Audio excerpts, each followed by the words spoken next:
नमस्कार, अस्सलाम वालेकुम, सत श्री अकाल, जय झूलेलाल। मैं हूं जी प्रेम मटलानी और आप देख रहे हैं हालात हाज़रा का प्रोग्राम। हकीकत ये है, इब्तिदा में आपसे दरख्वास्त है, चैनल ज़रूर सब्सक्राइब करें। दोस्तों, आज से तकरीबन 45 साल कबल की बात है। एक महीना कम, 4 अप्रैल 1979 को उस वक़्त वो एक्स पीएम बन चुका था जुल्फ़िकार अली भुट्टो, उसको अलल सुबह फांसी दे दी गई थी। और वो इसलिए कि उसके ऊपर लाहौर हाई कोर्ट ने एक केस में उसको ये सज़ा सुनाई थी कि उसने 1974 में एक साजिश करके और अहमद रज़ा कसूरी, जो कि एक पार्लियामेंट का मेंबर था, एमएनए बोलते हैं पाकिस्तान में, उसके वालिद मोहम्मद अहमद खान की कत्ल करवाया था उसका। ये उसने साजिश की थी, उसके ऊपर ये इल्ज़ाम था।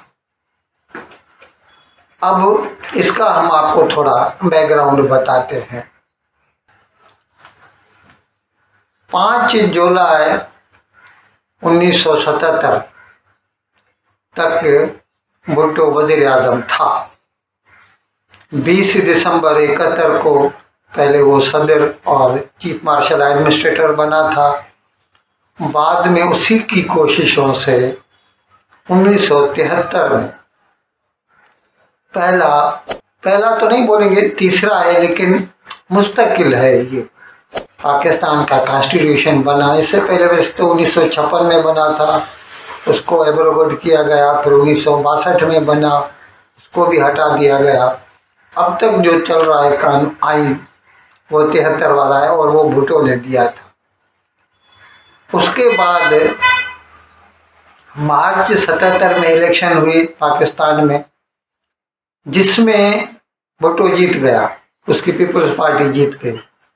लेकिन अपोजिशन ने और ख़ास तौर पर जमायत इस्लामी ने, उन्होंने ये इल्ज़ाम लगाया कि इस इलेक्शन में धांधली हुई है और फिर पूरे मुल्क में फसादात हो गए। इन फसादात का फ़ायदा उठाकर उस वक्त का जो चीफ ऑफ आर्मी स्टाफ था, जनरल ज़िया-उल-हक, उसने 5 जुलाई 77 को भुट्टो को हटा दिया, उसे जेल में डाल दिया। और पहले तो बहुत मीठी मीठी बातें कर रहा था कि 90 दिन के अंदर मैं इलेक्शन करवाऊंगा और अगर भुट्टो फिर से जीत गया तो भले वो वज़ीर आज़म बन जाए, मैं बैरक में चला जाऊंगा।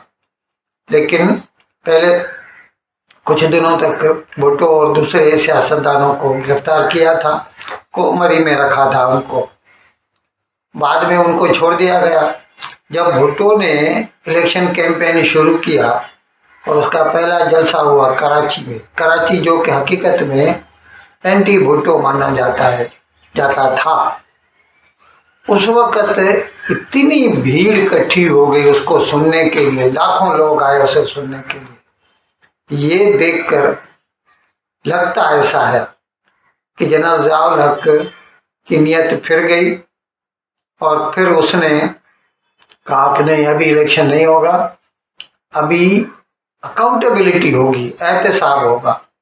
या फिर हो सकता है उसने पहले ऐसे समझा हो कि इलेक्शन में भुट्टो तो नहीं जीतेगा, इसीलिए मैं करवा लूँगा इलेक्शन किसी न किसी तरह और अपने हाथ में रखूँगा। हो सकता है उसके मन में क्या था, खुदा बेहतर जानता है। लेकिन वो अपने वादे से मुकर गया। अकाउंटेबिलिटी का बहाना बनाकर उसने जो इन्वेस्टिगेशन शुरू कर दी और भुट्टो के खिलाफ 1974 में जो एफआईआर फाइल हुई थी मोहम्मद अहमद खान कसूरी के कत्ल की, वो केस ढूंढ के निकाला गया और लाड़काना से आधी रात को भुट्टो को गिरफ्तार किया गया। उसके घर से उसे हेलीकॉप्टर में लाहौर लेके गए, लाहौर के कोट लखपत जेल में ले गए और फिर उसके ऊपर कत्ल का मुकदमा शुरू हो गया। अब मैं आपको पाकिस्तान हिंदुस्तान का जो कानून है, यहाँ इंडियन पिनल कोड कहते हैं, वहाँ पाकिस्तान पिनल है तो अंग्रेजों का बनाया हुआ। उसमें ये जो सेक्शन 302 है, यानी जिसमें आ, आ, किसी के कत्ल पर जो सजा दी जाती है उसका जिक्र किया गया है। इसलिए पहले जो है ना छोटी कोर्ट में चलता है, वहाँ से कमिट होता है और इसका फैसला होता है सेशन कोर्ट में। और अगर इसकी सजा कैपिटल पनिशमेंट हो, यानी मौत की सजा हो, तो उसकी कंफर्मेशन के लिए उसे हाई कोर्ट भेजा जाता है। उसके बाद अगर हाई कोर्ट उसको कंफर्म करती है तो भी जो मुल्जिम होता है, जो अक्यूज्ड होता है, उसको ये हक होता है कि वो पहले हाई कोर्ट में अपील करे। हाई कोर्ट में अगर उसकी अपील रद्द हो जाए तो फिर वो सुप्रीम कोर्ट में जा सकता है। अब यहाँ पर ये हुआ कि एक तो ओरिजिनल कोर्ट जो है ना वो हाई कोर्ट खुद बन गई, यानी लाहौर हाई कोर्ट। दूसरे उसकी जो सदारत कर रहा था मौलाना मुश्ताक हुसैन, वो जमात इस्लामी का बंदा था और उसको पहले भुट्टो ने अपने वक्त में चीफ जस्टिस नहीं बनाया था, तो उसके मन में, हमारी बम्बई की जुबान में बोलते हैं, पहले से ही खुन्नस था, या अंग्रेजी में कह सकते हैं बायस था। तो जिस तरह तो मुश्ताक हुसैन की कोर्ट में भुट्टो के खिलाफ केस चलाया गया, सीधा सीधा दिखाई दे रहा था कि ये मुतासिब हैं और ये इसको छोड़ेंगे नहीं। फिर फरवरी 79 में उसको मौत की सजा सुना दी इसी कोर्ट ने। और अभी भुट्टो के पास सिर्फ एक ही ऑप्शन बचा अपील करने का, क्योंकि हाई कोर्ट तो पहले ही सजा सुना चुकी थी, तो वो गया सुप्रीम कोर्ट में। उस वक्त सुप्रीम कोर्ट का चीफ जस्टिस था, उसका नाम था अनवर उल हक, और वो भी बायस्ड था। उसका मैं सबूत ये देता हूँ कि भुट्टो जब तक अंदर था उसने जनरल ज़ियाउल हक के खिलाफ पाकिस्तानी आइन की आर्टिकल 6 के तहत सुप्रीम कोर्ट में एक पिटीशन फाइल की थी कि इसने आइन तोड़ा है और हुकूमत हथियाली है, इसकी सजा मौत है। उस वक्त उसी जस्टिस अनवर हक ने एक नया डॉक्ट्रिन गढ़ा। अब जाहिर है उसमें एक सिंधी ने भी उसकी मदद की थी, बिरोही, AK बिरोही, जिसने उसे ये समझाया। फिर उसने ये ऐसा फैसला दिया कि ये नजरिया ज़रूरत या डॉक्ट्रिन ऑफ नेसेसिटी, यानी कानूनी तौर पर तो हक नहीं है जनरल ज़िया को, लेकिन हालात ऐसे थे, इसीलिए नेसेसिटी की वजह से उसको हुकूमत में, मतलब हुकूमत हथियानी पड़ी। ये सीधा सीधा जाहिर करता है कि वो बायस्ड था। फिर जो है भुट्टो ने अपील की थी, उसके पास पहले 9 जज थे, फिर 2 निकल गए, उसमें से बाकी बचे 7। तो उन्होंने जो फैसला दिया वो ये दिया, उनमें से भी वो स्प्लिट वर्डिक्ट आया।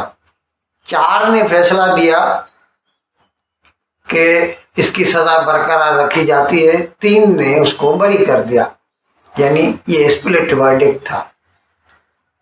तो उसकी वजह से उसको 4 अप्रैल को फांसी दे दी गई थी। अब यहाँ पर मैं आपको 2-3 जो वजूहात बताता हूँ जिसकी वजह से हम कह सकते हैं कि उसको फेयर ट्रायल नहीं मिला।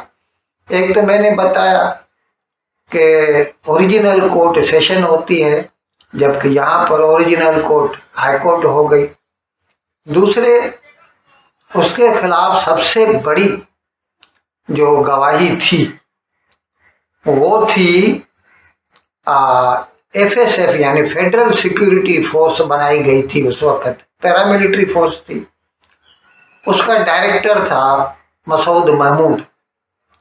उसकी गवाही थी, उसने आके कोर्ट में कहा था कि मुझे भुट्टो ने 74 में कहा था कि ये कसूरी को उड़ा दो, और मैंने कर दिया। यानी वो खुद जो है अप्रूवर बन गया। हकीकत में तो उसने माना कि मैंने ही मारा है, मेरे आदमियों ने मारा है, लेकिन क्योंकि वो स्टेट की तरफ से बात कर रहा था तो इसीलिए उसको तो छोड़ दिया गया। उस वक्त क्रॉस एग्जामिनेशन में उसका वकील था भुट्टो का, यह्या बख्तियार, उसने कहा था, उससे पूछा था कि तुमने उस वक्त क्यों भुट्टो के खिलाफ बयान नहीं दिया? तो उसने कहा मैं उस वक्त भुट्टो से डर गया था। तो उसके जवाब में यह्या बख्तियार ने उसे ये भी कहा था कि अगर तुम उस वक्त के जो चीफ एग्जीक्यूटिव था वजीर आजम, उसके डर से गलत बयानी की थी, तो क्या आज जब चीफ एग्जीक्यूटिव जो है, जो कि मिलिट्री का आदमी है, जनरल ज़ियाउल, क्या उससे डर के तुम झूठ नहीं बोल सकते? तो वो लाजवाब हो गया। तो इनकी वजह से कहा जा सकता है कि भुट्टो को फेयर ट्रायल नहीं मिला। अच्छा, अभी फिर आते हैं आज के दिनों में। 2008 में 2007 में 2008 में जो है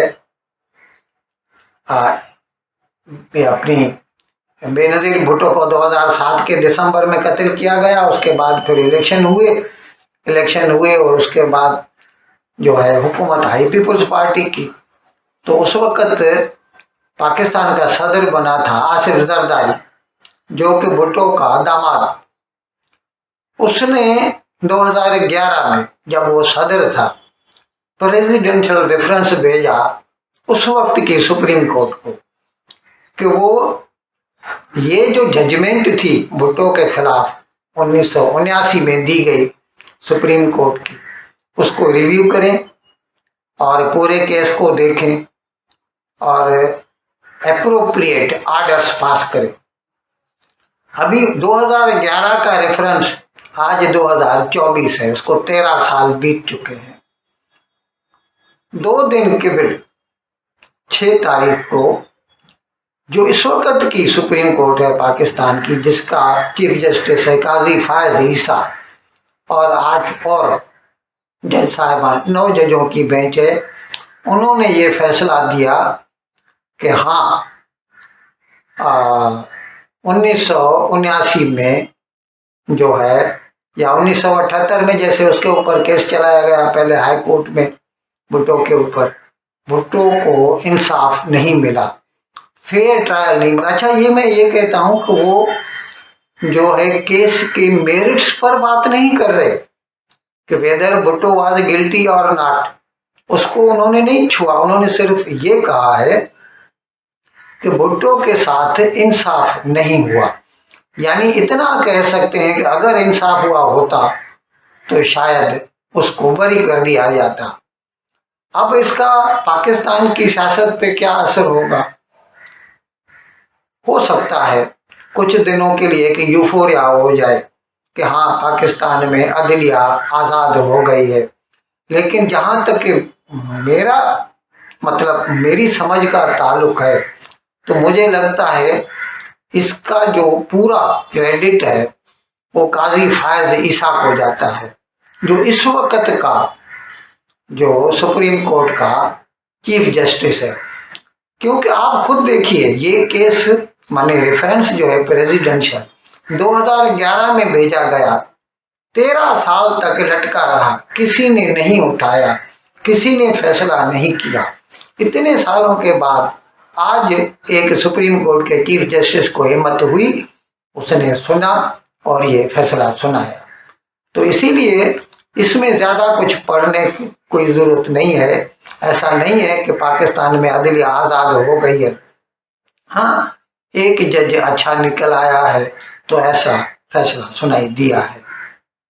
इन अल्फाज के साथ मैं आज का प्रोग्राम ख़त्म करने की आपसे इजाज़त चाहता हूँ, लेकिन विदाई लेने से पहले एक मरतबा फिर आपसे मेरी दरख्वास्त है कि जिस किसी साहब या साहबा ने अब तक हमारे इस चैनल को सब्सक्राइब नहीं किया, अज़राए करम जल्द से जल्द सब्सक्राइब करें, प्रोग्राम को लाइक करें शेयर करें और एक घंटी का बटन दबाना न भूलें। बहुत बहुत शुक्रिया। खुदा हाफिज।